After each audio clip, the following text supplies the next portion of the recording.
Jivanmukti-pradam devam Kshama-purnam. Paramahamsa Nithyananda is a rare living incarnation, a yogi by birth. He has been expressing his power of enlightenment since birth. He has authored more than 500 books in Tamil and English, books in Telugu, Kannada, Malayalam, Hindi, Sanskrit, Gujarati, Oriya, Bengali, Marathi, French, Malay, Polish, Portuguese, Italian, German, Danish, Spanish, Russian and Chinese, with translations in 26 languages are available. He is also an exemplary speaker with over 8,000 hours of profound life solutions through his discourses. Social services such as Annadan, free medical care, free educational services, ashrams, schools, temples, hospitals established in more than 140 places around the world offer exceptional services. A powerful spiritual healer who has healed millions of people of diseases from migraine to cancer. A Kriya Yogi who has formulated Kriyas for physical health and mental well-being benefiting thousands. A living master who offers practical solutions for our everyday problems. Having meditation centers in 151 countries including Bidadi, Tiruvannamalai, Rajapalyam, Salem, Hyderabad, Varanasi, Los Angeles, Ohio, Seattle, San Jose and Phoenix. He is the founder and spiritual head of Nithyananda Dhyanapitham, a spiritual guru for 10 million followers, an incarnation who transmits the highest spiritual energy through initiation. A contemporary yogi who has revived the Vedic science of yoga worldwide through thousands of yoga centers. Adept in Ashtamahasiddhis, mystical yogic powers, he has effortlessly awakened the Kundalini of thousands, gracing them with spiritual powers. A spiritual powerhouse who has revived the sacred Vedic tradition by establishing Vedic temples worldwide in places like Los Angeles, San Jose, Seattle, Toronto, Ohio, Oklahoma, Phoenix, St. Louis, Malaysia, Brazil, Paris, Guadeloupe, Dallas, New York, New Jersey, Atlanta, Calgary, Vancouver, Singapore, and places like Bangalore, Hyderabad and Tiruvannamalai in India. A dynamic young guru who is an inspiration to thousands of youngsters. India's most watched spiritual guru online. A beacon of spiritual light who has triumphed over the forces of religious terrorism and political persecution. Paramahamsa Nithyananda is an eternal Kalpataru, blessing the world with the boons of material abundance and spiritual enlightenment.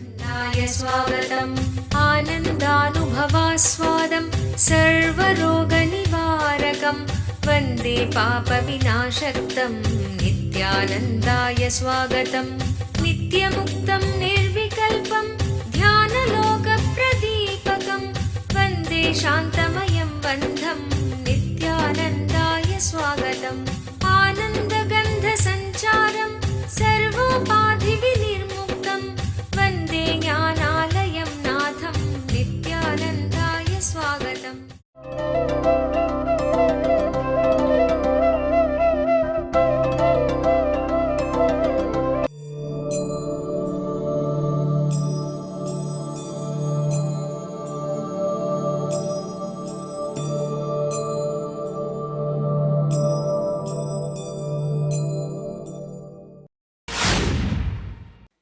Question is from Nitya Manasa, Bangalore, India. Pseudo-enlightenment seems to be a popular disease these days.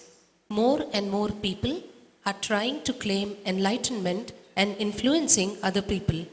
I myself was saved from the brink of such a disease by your teachings. Can you say something on how we can help these sick people get back well soon?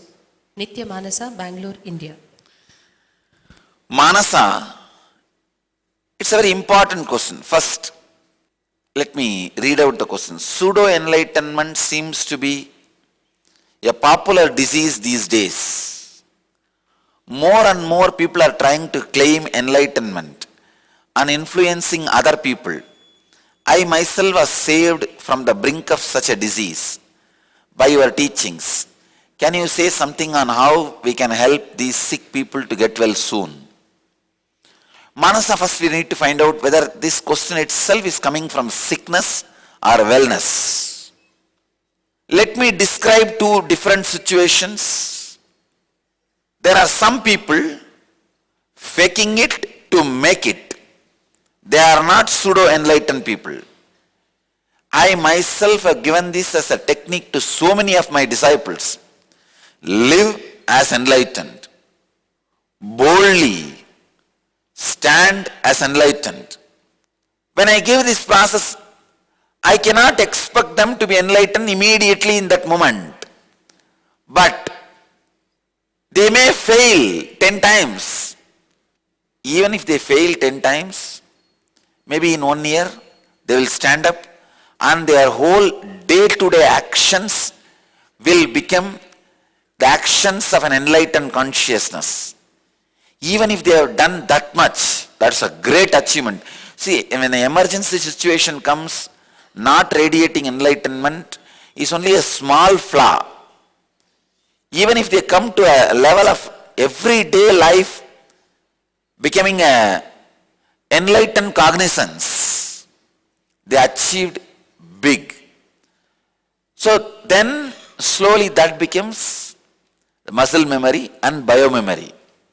It is possible as a technique enlightenment can be practiced. Enlightened cognition can be a technique. Maybe some people who are faking it to make it. When you see their flaws, you may see, no, these fellows are pseudo-enlightenment. No. Whether they have pseudo-enlightenment or they are in the tapas of living enlightenment can be seen only, can be decided only based on their personal intention. A man who is filled with pseudo-enlightenment may try to force enlightened cognition on others but not on himself. Man who is living to achieve it, living enlightenment, to radiate enlightenment, he will be forcing the enlightened cognition on himself. He will be working on the enlightened cognizance on himself. So, sometime even the people who are living to radiate might have created irritation in you. So if you got this irritation from the people who are living to radiate, then you are wrong. If you got this irritation really some pseudo fellows, then you are right. This is the first part. Second, I myself was saved from the brink of such a disease by your teachings. No, I don't want to accept your praise. I am very clear. If you accept the praise from the wrong people, be ready to accept the pain and defamation from the same people. But fortunately, from the beginning, I never accepted anybody's praise. Maybe when you say you are saved from the brink of such a disease, I don't know whether you saved yourself from the pseudo-enlightenment disease or you lost the confidence for living enlightenment. Because both looks same externally, but the internal intention is what makes whether you are living to radiate or pseudo to be in a bigger soup, bigger mess. That is decided only by personal intention. So the person who put this question, I wanted you to analyze you, whether, because criticizing enlightenment as pseudo-enlightenment has become a fashion in the modern days.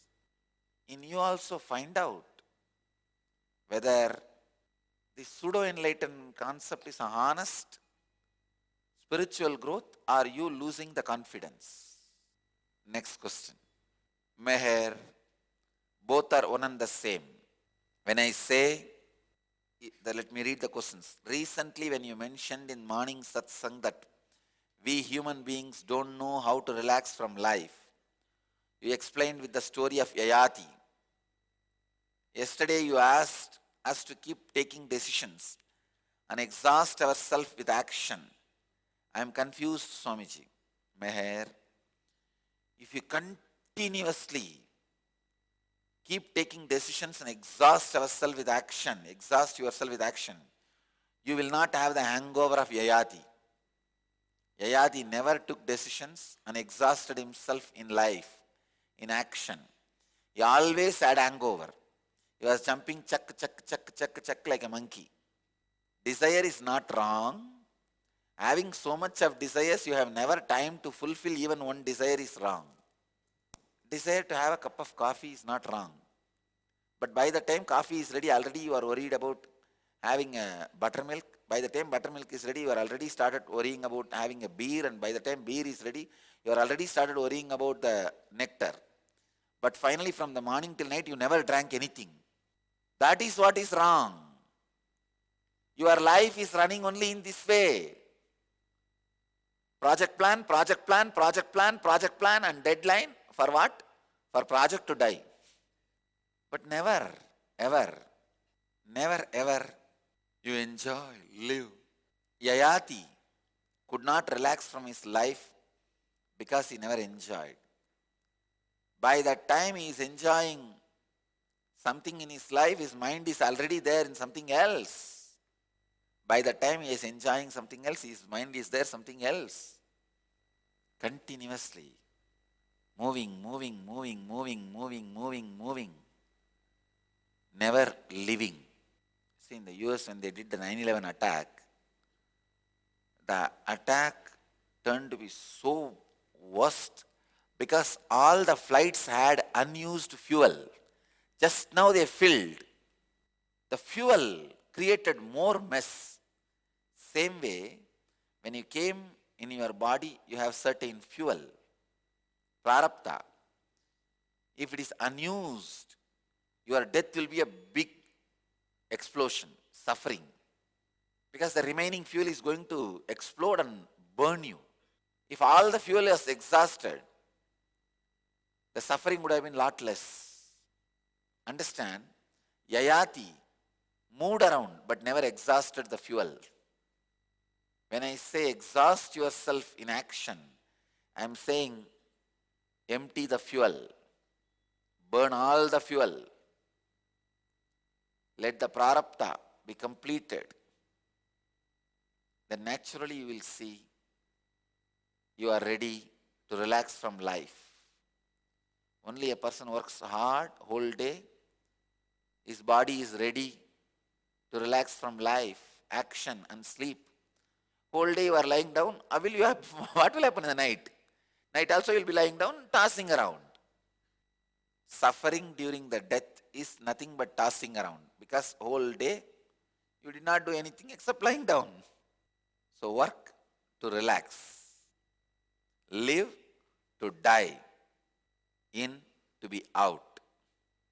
In Bhagavad Gita, 4th chapter, Jnanakarma Sannyasa Yoga, 20th verse, I tell you, you don't even need to give up your desire for name and fame. Desire for name and fame is more like an innocent desire for having a banana. Cheap, the comedian's desires. That is not a big thing. Recently I saw one comedy clip where that comedian was caught for stealing. He says, hey, my level of stealing is only 5 rupee, 10 rupee. Don't blame me for 5,000, 10,000 rupees stealing thieves. This name and fame desire is like a small foolish. It is not criminal. But this clinging to the reward of performance, you see, that is deeper. I'll give you the exact difference. Clinging means internally, cunningly, as a pattern, outside showing I don't care for name and fame. No. But internally, expecting others to praise you even for not being touched by name and fame. Clinging is the villain's quality. Desire for name and fame is more like a comedian's quality. It is very innocent. I am always happy about the people who have desire about name and fame.